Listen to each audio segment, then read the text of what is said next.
துலாம் ராசி அன்பர்களே, ஆவணி மாத பலன்கள் எப்படி இருக்க போகுது? இந்த துலாம் ராசி துலாம் லக்ன அன்பர்களுக்கு அப்படின்னு பார்க்கும் பொழுது, ராசிநாதனான சுக்கிர பகவான் 12ல் போய் உட்கார்ந்துருக்கார். விரைய ஸ்தானத்தில் உட்கார்ந்து நீச்சமாக இருக்கார். அப்போ என்ன நடக்க போகுது? நீங்கள் போய் 12ல் இருக்குன்னு அர்த்தம். அப்போ விரைய ஸ்தானத்தில் இருக்குது. சில சமயங்களில் நீங்கள் நினச்சது நடக்காமல் காலதாமதம் ஏற்படுத்தக்கூடிய தன்மை அல்லது செலவுகள் அதிகமாகக்கூடிய தன்மை, இது நடக்கலையே என்று நினைத்து சில தடைகள் தாமதங்கள், அது அப்படியே ஒரு தியானத்தில் இருப்பதைப் போல நடக்க மாட்டேங்குது அப்படிங்கிற மாதிரியான ஒரு சில தன்மைகள், மனதில் எதையாவது நினைத்து குழப்பம் ஏற்படுத்தக்கூடிய தன்மைகள் அப்படிங்கிறது கண்டிப்பாக இந்த துலாமுக்கு ஏற்படுத்தும். ஏதோ ஒரு வகையில் ஒரு மன சங்கடங்கள், தாமதம், தடை, இது நடக்கலை அப்படிங்கிற மாதிரி ஒரு தன்மை, இப்படி எல்லாம் இருக்கக்கூடிய இந்த துலாம் ராசி என்பவர்களுக்கு இந்த மாதம் ஆவணி மாதம் 16க்கு அப்புறம், அதாவது ஃபர்ஸ்ட் ஆஃப் ஒரு மாதிரி தொய்வாக இருக்கும். செகண்ட் ஆஃப் பார்த்திங்கன்னா ஆவணி மாதம் 16ஆம் தேதி உங்கள் ராசிநாதன் ஆட்சி பலம் அடைகிறார். 16க்கு அப்புறம் தொட்டது துளங்கும். எதெல்லாம் தடை ஏற்படுத்தி கொண்டிருந்ததோ அந்த தடையெல்லாம் விலக காத்து கொண்டிருக்கிறது. மனதில் தன்னம்பிக்கை கிடைக்கும். மனதில் அதாவது ஒரு உற்சாகம்ங்கிறது இருக்கும். இப்போ கேட்டிங்கன்னா ஏதோ போகுதுப்பா, ஏதோ நடக்குதுப்பா அப்படிங்கிற மாதிரி இருக்குமே தவிர, அந்த ஒரு ஹாப்பினஸ் அப்படிங்கிறது இந்த ஆவணி 16ஆம் தேதிக்கு அப்புறம் மனம், எண்ணம், செயல், சிந்தனைகள் வலுப்பெறக்கூடிய அமைப்புங்கிறது இருக்குது. ஸ்ட்ராங்காக இருக்குது. எதெல்லாம், அதாவது அந்த சுக்கிரன் ஆட்சி அடைகிறார் அல்லவா, அப்போ சுகபோகங்கள் அள்ளித்தரக்கூடிய ஒரு மாதமாக அமையும். சுகம் சார்ந்த விஷயங்கள், தான் ஆசைப்பட்டது, சுக்கிரன் அப்படிங்கிறது சுகபோகங்களுக்கு அதிபதி.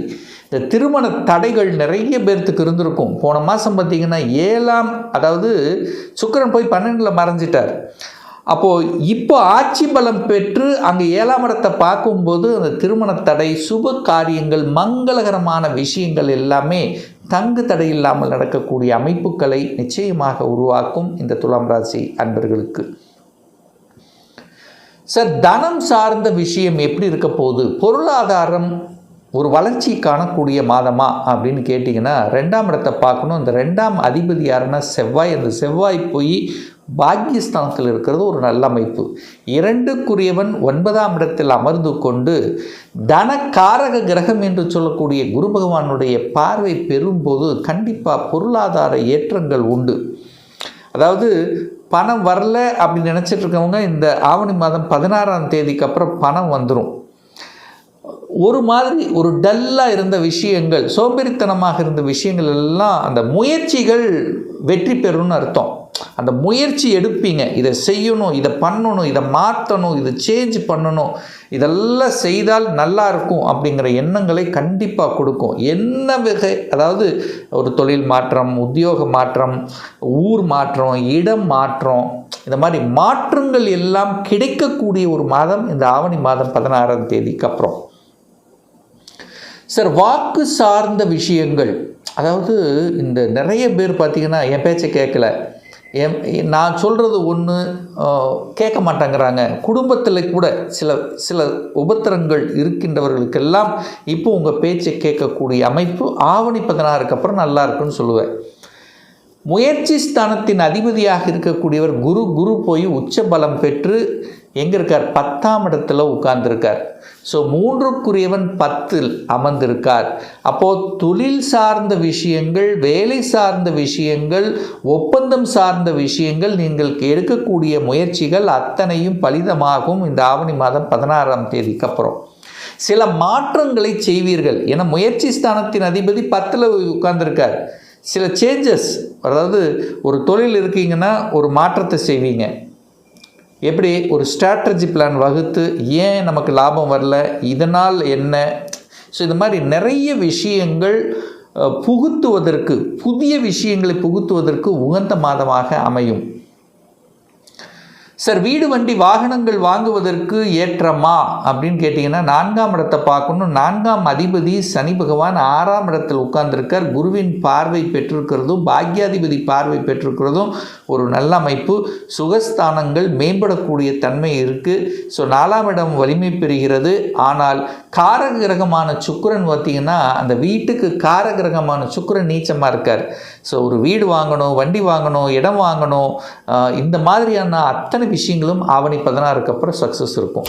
அதுக்கு முன்னாடி என்ன பண்ணுவீங்கன்னா, நீச்சன்னா கண்ணை மூடிக்கொண்டிருப்பது. சரி வாங்கலாமே, இந்த இடம் கிடைக்கல, இது லொக்கேஷன் சரியில்லை, இதில் ஒரு பிரச்சனை இருக்குது, நீங்களே ஸ்லோ ஆவீங்க.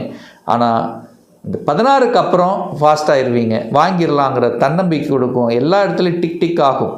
அப்போது என்ன சொல்ல வரேன்னா, ஆவணி 16க்கு அப்புறம் இந்த துலாம் ராசி என்பவர்களுக்கு தொட்டது நினைச்ச காரியங்கள் ஜெயமாகக்கூடிய அமைப்பு பரிபூர்ணமாக இருக்கிறது. சார் கடன் சார்ந்த விஷயங்கள் எப்படி சார் இருக்குது? நீங்கள் சுக்கிரன் பாருங்கள், ராசி அதிபதியான சுக்கிரன் தனது 7ஆம் பார்வையாக 6ஆம் இடத்தை பார்க்குறாரு. நீங்கள் 6ஆம் இடத்தை பார்க்குறீங்க. ஒரு சிலர் ஹெல்த் சார்ந்த விஷயத்தில் கூட சில உபத்திரங்கள் தொந்தரவுகள் கண்டிப்பாக இருக்கும். அதுவும் சுகர் சார்ந்த விஷயங்கள் ஏதோ ஒரு உபத்திரம்ங்கிறது துலாமுக்கு கண்டிப்பாக இருக்கும். ஏன்னா நீங்களே அது 8ஆம் அதிபதியும் அதே சுக்கிரன் தான். அப்போ 8ஆம் அதிபதியாக இருக்கக்கூடிய சுக்கிரன் 6ஆம் இடத்தை பார்க்கும்போது ஹெல்த் சார்ந்த விஷயங்கள், கடன் சார்ந்த விஷயங்கள், வம்பு வழக்கு சம்மந்தப்பட்ட விஷயங்கள் போகக்கூடாது அப்படிங்கிறத மைண்டில் வச்சுக்கோங்க. அப்போது ஆவணி மாதம் 16ஆம் தேதிக்கு அப்புறம் கோபப்படக்கூடாது, ஆக்ரோஷப்படக்கூடாது, டக்குன்னு ஒரு முடிவு எடுக்கக்கூடாது. நிதானத்தன்மை அவசியம் என்பதை உணர்ந்து கொள்ள வேண்டும். சார் வேலை மாறலாமா? எல்லாம் ஆவணி 16க்கு அப்புறம் எடுக்கக்கூடிய முயற்சிகள் சக்ஸஸ். அப்போ வேலை மாற்றம், ஊர் மாற்றம், உத்தியோக மாற்றம், எல்லா மாற்றங்களும் செய்யலாம். குரு 10ல் இருக்கார். 10ஆம் இடத்தில் குரு, மாற்றங்கள், பதவி மாற்றம். அதாவது 10ல் குரு வந்தால் பதவி பறிபோகும்னு அப்படி கிடையாது. ஒரு சேஞ்சஸ், ஒரு மாற்றம் அப்படிங்கிறது கண்டிப்பாக உண்டு. ஏன்னா 6ஆம் அதிபதி குரு, அந்த குரு 6ஆம் இடத்தையே பார்க்குறார். அப்போ 6ஆம் இடம் என்பது வேலை அல்லவா? அப்போ வேலை மாற்றம் நிறைய துலாம் ராசி என்பவர்களுக்கு வேலை மாற்றம் கிடைக்கும், ப்ரமோஷன், இடமாற்றம், இதெல்லாம் இந்த மாதம் நீங்கள் எதிர்பார்க்கலாம். 11ஆம் அதிபதி லாபத்தை கொடுக்கக்கூடிய சூரிய பகவான் ஆட்சி பலத்தோட வலிமையாக உட்கார்ந்துருக்கு. அப்போ லாபாதிபதி வலிமை பெறுகிறது. புதனும் வந்து இங்கே உருவார பாக்யாதிபதி லாபாதிபதி சேரும்போது லாப பாக்கியம், தன பாக்கியம்.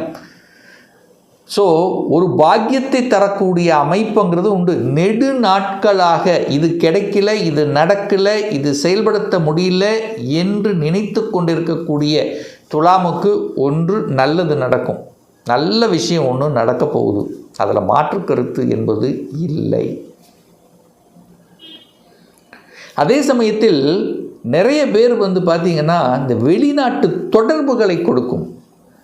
ஒரு வெளிநாட்டுக்கு போகணும், அங்கே போய் படிக்கணும், அந்த கல்வி சார்ந்த விஷயத்தில் வெளிநாட்டு சம்பந்தம் என்பது கண்டிப்பாக ஏற்படுத்தும். ஏன்னா 5ஆம் இடத்துல ராகு அமர்ந்திருக்கிறார். 11ஆம் அதிபதி 11ஆம் இடத்தில் கேது இருக்கிறது. எந்த ஆசை நிறைவேறாமல் இருந்த, அதாவது வெளிநாட்டு போகணுங்கிறது இன்றைக்கி நேற்று எடுத்த முயற்சி கிடையாது. ஒரு 6 மாதமாகவோ ஒரு வருடமாகவோ உங்கள் ஆள் மனதில் தோன்றி நான் அங்கே போய் படிக்கணும், அங்கே போய் ஜெயிக்கணும், அங்கே போய் வேலை பார்க்கணும், இந்த எண்ணம் இருந்தவர்களுக்கெல்லாம் சக்ஸஸ் கொடுக்கக்கூடிய, அதற்குள்ளே என்ட்ரி ஆகக்கூடிய, அங்கே தொடர்புகளை கொடுக்கக்கூடிய அந்த ஒரு என்ன சொல்கிறது, ஒரு தடங்கள் கொடுத்துட்டு இருந்ததில்ல, அதெல்லாம் விலகிருச்சுன்னு சொல்ல வரேன். எப்போ? ஆவணி 16க்கு அப்புறம் சக்ஸஸ்.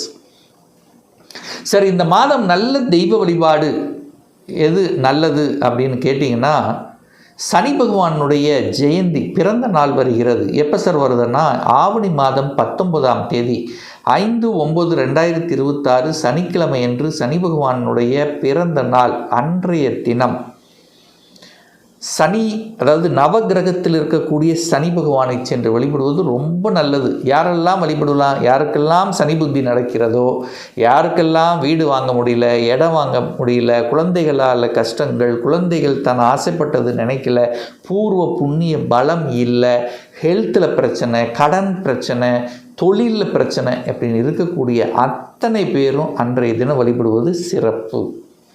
அதே போல் செவ்வாய் பகவானுடைய பிறந்தநாள் வருது. எப்போன்னா ஆவணி மாதம் 26/12/2026 சனிக்கிழமை அன்று செவ்வாய் பகவானுடைய பிறந்த நாள். ஸோ அன்றைய தினம் நவகிரகத்தில் இருக்கக்கூடிய செவ்வாய் பகவானை வழிபடுவதும் அல்லது உங்களுக்கு பிடித்த முருகப்பெருமானை சென்று வழிபடுவதும் ரொம்ப நல்லது. யாரெல்லாம் வழிபடலாம்? திருமணத்தடை, திருமணத்தில் பிரச்சனை, குடும்பத்தில் பிரச்சனை, கோபம் ஆக்ரோஷம் அதிகமாக வருது, இடத்துல பிரச்சனை, சகோதரர்கள் வழியாக பிரச்சனை. ஸோ இந்த மாதிரி இருக்கக்கூடியவர்களெல்லாம் அன்றைய தினம் வழிபடும்போது நிச்சயமாக உங்களுக்கு நல்லதை ஏற்படுத்தி கொடுக்குங்கிறதுல எந்தவித மாற்று கருத்தும் கிடையாது. இன்னும் ஒரு துல்லிய பலன், இன்னும் டீட்டெயிலாக உங்களை பற்றி தெரிஞ்சுக்கணும், ஒரு கன்சல்டேஷன் எடுத்துக்கணும் என்று விருப்பப்படக்கூடிய அன்பர்கள் டிஸ்பிளே தெரியக்கூடிய நம்பருக்கு வாட்ஸ்அப் மூலியமாகவோ ஃபோன் கால் மூலியமாகவோ தொடர்பு கொண்டு அப்பாயின்மெண்ட் பெற்றுக்கொண்டு நேரடியாகவோ அல்லது ஆன்லைன் மூலமாகவோ கன்சல்டேஷன் எடுத்துக்கலாம். நம்மளுடைய அலுவலகம் கோயம்புத்தூரில் அமைந்துள்ளது. அதாவது கோயம்புத்தூர்லேருந்து மேட்டுப்பாளையம் செல்லும் வழியில் வெள்ளக்கிணர் பிரிவுக்கு அருகில் அன்னபூர்ணா ஹோட்டலுக்கு பக்கத்தில் அமைந்துள்ளது. பிரியர் அப்பாயின்மெண்ட் வாங்கிட்டு நேரடியாகவோ அல்லது ஆன்லைன் மூலமாகவோ கன்சல்டேஷன் எடுத்துக்கலாம். மீண்டும் ஒரு நல்ல பதிவில் உங்களை சந்திக்கும் வரை உங்களிடமிருந்து விடைபெறுவது உங்கள் அஸ்ட்ராலஜர் டாக்டர் சதீஷ்.